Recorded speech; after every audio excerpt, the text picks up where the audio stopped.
Hi everyone, beyond the പ്ലേറ്റിലേക്ക് എല്ലാവർക്കും സ്വാഗതം. ഇന്ന് ഞാൻ വന്നിട്ടുള്ളത് ഒരു പുഡിങ്ങിൻ്റെ റെസിപ്പി ആയിട്ടാണ്. ഒരു ലെബനീസ് ഡെസേർട്ടായ ലയാലി ലബ്നാനാണ് ഉണ്ടാക്കിയിട്ടുള്ളത്. നമുക്ക് ഈദിന് ഗസ്റ്റുകളുടെ ഇടയിലൊക്കെ സ്റ്റാറാവാൻ പറ്റിയ നല്ലൊരു വെറൈറ്റി പുഡിങ്ങാണിത്. കുറഞ്ഞ ചേരുവകൾ മതി, നമ്മൾ വീട്ടിൽ കിട്ടാവുന്ന ചേരുവകൾ വെച്ചിട്ട് തന്നെയാണ് ഇതുണ്ടാക്കുന്നത്. അപ്പോൾ നമുക്ക് അതെങ്ങനെ ഉണ്ടാക്കാൻ നോക്കാം. അപ്പോൾ നമ്മൾക്കിതിലേക്ക് 1 ലിറ്റർ പാലാണ് ആവശ്യം. ഞാൻ കുറച്ച് കൂടുതൽ പാല് കാച്ചിരുന്ന്, അപ്പോൾ വേറെ ആവശ്യം ഉണ്ടായതുകൊണ്ട് അത് മാറ്റി വെച്ച് ഇത് 1 ലിറ്റർ അളന്നെടുത്തതാണ്. ഇതിലേക്ക് ഇനി നമുക്ക് റവ ചേർത്ത് കൊടുക്കണം. ഇത് ചെറുതായിട്ട് ചൂടായ പാലാണ്. നിങ്ങൾ ഉണ്ടാക്കുമ്പോൾ പാലിലേക്ക് റവ ഇട്ട് വെച്ചിട്ട് പിന്നെ ലാസ്റ്റ് അടുപ്പത്ത് വെച്ചാലും മതി. ഇതൊരു 1/2 കപ്പ് റവയാണ് ഞാൻ എടുത്തിട്ടുള്ളത്. നമ്മൾ നാട്ടിൽ കിട്ടുന്ന റവക്ക് ഒരു വലിയ തരിയാവും. അപ്പോൾ ഞാൻ ഗ്രൈൻഡറിൽ ഇട്ടിട്ട് ചെറുതായിട്ട് ഒന്നും കൂടെ ഒന്ന് പൊടിച്ചെടുത്തിട്ടുണ്ട്.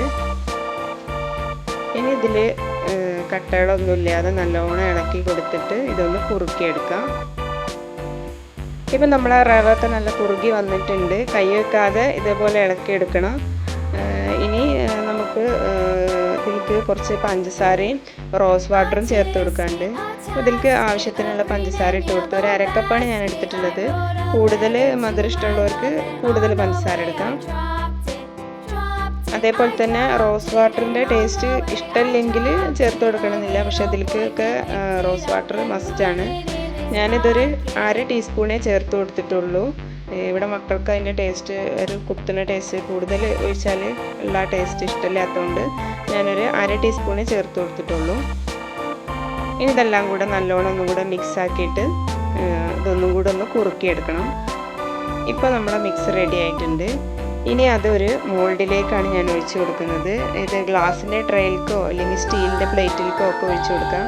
അപ്പോൾ ഇതേപോലെ ചെറുതായിട്ടൊരു നെയ്യ് കുറച്ചെടുത്തിട്ട് ഗ്രീസ് ചെയ്ത് കൊടുത്താൽ നമുക്ക് കട്ട് ചെയ്തെടുക്കുമ്പോൾ എളുപ്പത്തിലായി കിട്ടും. അപ്പോൾ നമ്മുടെ ഈ മിക്സ് ഈ മോൾഡിലേക്കൊന്ന് ഒഴിച്ചു കൊടുത്തിട്ടുണ്ട്. അപ്പോൾ മിക്സ് എല്ലാം ഒഴിച്ചു കൊടുത്ത് ഇനി നമുക്ക് ഇത് ചെറുതായിട്ടൊന്ന് ടാപ്പ് ചെയ്ത് കൊടുക്കണം. അപ്പോൾ ഇതെല്ലാ ഭാഗത്തേക്കും ഒരേപോലെ ആയിട്ട് നിന്നോളും. എന്നിട്ട് നമുക്കിത് റൂം ടെമ്പറേച്ചറിൽ വെച്ചിട്ടൊന്ന് തണുപ്പിച്ചെടുക്കണം. അതിനുശേഷം വേണം അടുത്ത ലെയർ ഉണ്ടാക്കിയിട്ട് ഇതിൻ്റെ മേലെ ഒഴിച്ചു കൊടുക്കാൻ. ഇപ്പം നമ്മളെ ഫസ്റ്റ് ലെയർ തണുത്ത് വന്നിട്ടുണ്ട്. ഇനി നമുക്ക് സെക്കൻഡ് ലെയർ ഉണ്ടാക്കാം. അതിന് ഞാനിവിടെ 2 കപ്പ് പാലാണ് എടുത്തിട്ടുള്ളത്. ഈ 2 കപ്പ് പാലിലേക്ക് 2 ടേബിൾ സ്പൂണ് പഞ്ചസാരയാണ് ഞാൻ ചേർത്ത് കൊടുക്കുന്നത്. കൂടുതൽ മധുരം ഇഷ്ടമുള്ളവർക്ക് ഇതൊരു 1/2 കപ്പ് പഞ്ചസാര ആക്കിയിട്ട് എടുക്കാം കേട്ടോ.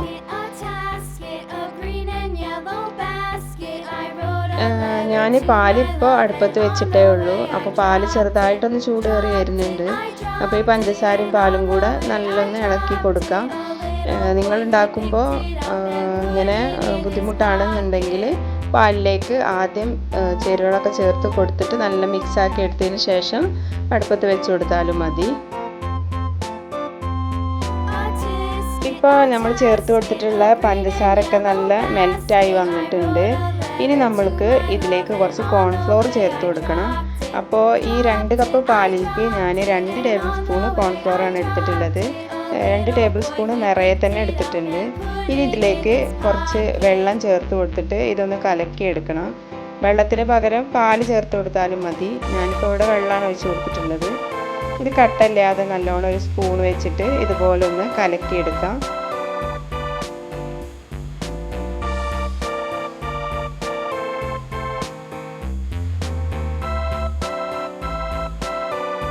ഇപ്പോൾ കട്ടകളൊന്നും ഇല്ലാതെ നല്ലോണം ഒന്ന് കലക്കി എടുത്തിട്ടുണ്ട്. ഇനി നമ്മളെ പാല് നമുക്കൊന്നും കൂടെ ഒന്ന് ഇളക്കി കൊടുക്കണം. നല്ലൊന്ന് ഇളക്കി കൊടുത്തതിന് ശേഷം നമ്മളെ കോൺഫ്ലോർ കലക്കി വെച്ചത് ഒഴിച്ച് കൊടുക്കാം. ഇപ്പോൾ ഞാൻ പാലൊന്നുകൂടെ ഇളക്കി കൊടുത്തിട്ടുണ്ട്. ഇനി കലക്കി വെച്ചിട്ടുള്ള കോൺഫ്ലോർ ഒഴിച്ച് കൊടുക്കാം. ഞാൻ ചെയ്യുമ്പോൾ ഒക്കെ സിമ്മിലിട്ടിട്ടാണ് വെച്ചിട്ടുള്ളത് കേട്ടോ. പാല് തിളയൊന്നും വന്നിട്ടില്ല, ചെറുതായിട്ട് ചൂട് തന്നെ ഉള്ളൂ ഇപ്പോഴും. ഞാൻ നേരത്തെ പറഞ്ഞ പോലെ ഇങ്ങനെ ചെയ്യാൻ ബുദ്ധിമുട്ടാണെന്നുണ്ടെങ്കിൽ ഇതിൽ ചേരുവകളൊക്കെ ഇട്ടതിന് ശേഷം ഗ്യാസ് ഓൺ ആക്കിയിട്ട് ഇതുപോലെ കൈ വെക്കാതെ ഇളക്കി കൊടുത്താൽ മതി. ഇപ്പോൾ നല്ലോണം ഒന്ന് ഇളക്കി കൊടുത്തിട്ടുണ്ട്. ഇനി നമുക്ക് ഇതിലേക്ക് കുറച്ച് ചീസ് ചേർത്ത് കൊടുക്കാനുണ്ട്. ക്രീം ചീസാണ് ചേർത്ത് കൊടുക്കേണ്ടത്. ഞാനിവിടെ മിൽക്കി മിസ്റ്റിൻ്റെ ചീസാണ് ചേർത്ത് കൊടുക്കുന്നത്. ഇതിന് പകരം ക്യൂബായിട്ടുള്ള ചീസാണ് നിങ്ങളുടെ കയ്യിലുള്ളതെങ്കിൽ അതും ചേർത്ത് കൊടുക്കാം. ഇതൊരു 200 ഗ്രാം ചീസിൻ്റെ പാത്രത്തിൽ നിന്ന് പകുതിയാണ് ഞാൻ ചേർത്ത് കൊടുത്തിട്ടുള്ളത്. ഒരു 100 ഗ്രാം ഉണ്ടാവും. നിങ്ങൾ ക്യൂബാണ് ചേർത്ത് കൊടുക്കുന്നതെങ്കിൽ ഒരു 4 എണ്ണം 6 എണ്ണം ഒക്കെ ചേർത്ത് കൊടുത്താൽ മതി. അതുപോലെ തന്നെ ഇതിൻ്റെ തണുപ്പൊക്കെ വിട്ട് റൂം ടെമ്പറേച്ചറിലുള്ള ചീസ് വേണം ചേർത്ത് കൊടുക്കാൻ. ഇതുപോലെ നല്ലൊന്ന് ഉടച്ചു കൊടുത്തിട്ട് ഇതിലേക്ക് പാലിൻ്റെ മിക്സിലേക്ക് ചേർത്ത് കൊടുക്കാം. അതേപോലെ തന്നെ ഈ പാലിൽ ചേർത്ത് കൊടുത്തതിന് ശേഷം നല്ലോണം ഒന്ന് ഇത് കട്ടല്ലാതെ ഒന്ന് മിക്സാക്കി എടുക്കണം. ഇതൊക്കെ ചെയ്യുമ്പോൾ തീ ഓണാക്കിയിട്ടാണ് ചെയ്യുന്നതെങ്കിൽ ഞാൻ വീണ്ടും പറയാണ്, ചീസും കോൺഫ്ലവറും ഒക്കെ പെട്ടെന്ന് അടി പിടിക്കും. അപ്പോൾ അതുകൊണ്ട് ഓണാക്കിയിട്ട് ചെയ്യുകയാണെങ്കിലും അതല്ലാതെ ചെയ്യുകയാണെങ്കിലും നല്ലത് ഇളക്കി മിക്സാക്കി കൊടുക്കണം.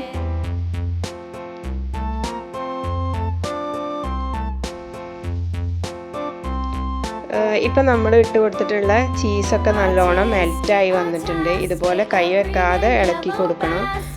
ഇത് അടിയിലൊന്നും പിടിച്ചു പോയിട്ടുണ്ടെന്നുണ്ടെങ്കിൽ ഇതിൻ്റെ ടേസ്റ്റ് തന്നെ മാറിപ്പോവും. അപ്പോൾ നമ്മൾ ഇത് കൈ വെക്കാതെ ഇളക്കി കൊടുത്തിട്ട് ഇതിങ്ങനെ കുറുക്കിയെടുക്കണം.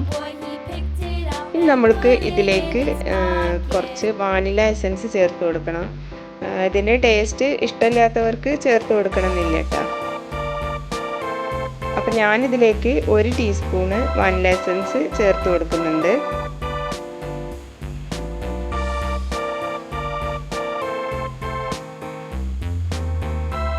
ഇപ്പം നമ്മളെ വാനില എസൻസും ഈ പാലിൻ്റെ മിക്സും എല്ലാം കൂടെ വീണ്ടും ഒന്നും കൂടെ ഒന്ന് ഇളക്കി മിക്സാക്കി എടുത്തിട്ടുണ്ട്. ഇനി ഇത് കുറച്ചുകൂടി കുറുക്കിയെടുക്കണം. അപ്പോൾ അതേപോലെ തന്നെ തീ കുറച്ച് വെച്ചിട്ട് നല്ലോണം ഇളക്കിയിട്ടൊന്ന് കുറുക്കിയെടുക്കാം. ഇപ്പോൾ നമ്മളെ ചീസിൻ്റെ ലെയറും റെഡി ആയിട്ടുണ്ട്. ഇനി നമ്മൾ ആദ്യം തണുക്കാൻ വെച്ചിട്ടുള്ള അതിൻ്റെ മുകളിലേക്ക് ഈ രണ്ടാമത്തെ ലെയർ ഒഴിച്ച് കൊടുക്കുക. ഇത് ഒഴിച്ച് കൊടുക്കുമ്പോൾ ആദ്യത്തെ ലെയർ നല്ലോണം തണുത്തിട്ടാവണം ഈ രണ്ടാമത്തെ ലെയർ ഒഴിച്ച് കൊടുക്കലിട്ടാ. എന്നിട്ട് ഇത് ഈ രണ്ടാമത്തെ ലെയർ ഒഴിച്ച് കൊടുത്തതിന് ശേഷം നമുക്ക് ഫ്രിഡ്ജിൽ വെച്ചിട്ട് ഇതൊരു 8 മണിക്കൂർ തണുപ്പിച്ചെടുക്കണം. എന്നിട്ട് ഇത് കട്ട് ചെയ്യാൻ പറ്റുള്ളൂ. ഇനി നമുക്കിത് ഫ്രിഡ്ജിലേക്ക് മാറ്റാം. ഇപ്പം ഞാനിത് ഫ്രിഡ്ജിൽ നിന്ന് എടുത്തിട്ടുണ്ട്. ഇനി നമുക്കിതൊന്ന് ഡെക്കറേറ്റ് ചെയ്ത് കൊടുക്കാം. ഇപ്പോൾ 8 മണിക്കൂറൊന്നും ആയിട്ടില്ല, ഒരു 4 മണിക്കൂറൊക്കെ കഴിഞ്ഞപ്പോൾ ഞാനിതൊന്ന് ഡെക്കറേറ്റ് ചെയ്യാൻ എടുത്തതാണ്. നോമ്പായതുകൊണ്ട് പിന്നെ നോമ്പ് തുറക്കുന്ന ടൈമിൽ ഇതൊന്നും എടുക്കാനുള്ള ടൈം ഉണ്ടാവില്ല. അപ്പോൾ ഞാൻ ഇതേപോലെ ഒരു പ്ലേറ്റ് വെച്ചിട്ട് ഒരു ഹാഫ് മൂണിൻ്റെ ഷേപ്പാക്കി എടുത്തിട്ടാണ് ഡെക്കറേറ്റ് ചെയ്ത് കൊടുക്കുന്നത്. ഇത് പിസ്ത വെച്ചിട്ടാണ് ഞാൻ ഡെക്കറേറ്റ് ചെയ്യുന്നത്. ഈ ഡെസേർട്ടിലേക്ക് പിസ്തയാണ് ചേർത്ത് കൊടുക്കുക. ഇനിയിപ്പോൾ പിസ്ത ഇല്ലാത്തവരാണെന്നുണ്ടെങ്കിൽ അണ്ടിപ്പരിപ്പ് ഇതേപോലെ പൊടിച്ചിട്ട് ഇട്ട് കൊടുത്താലും മതി.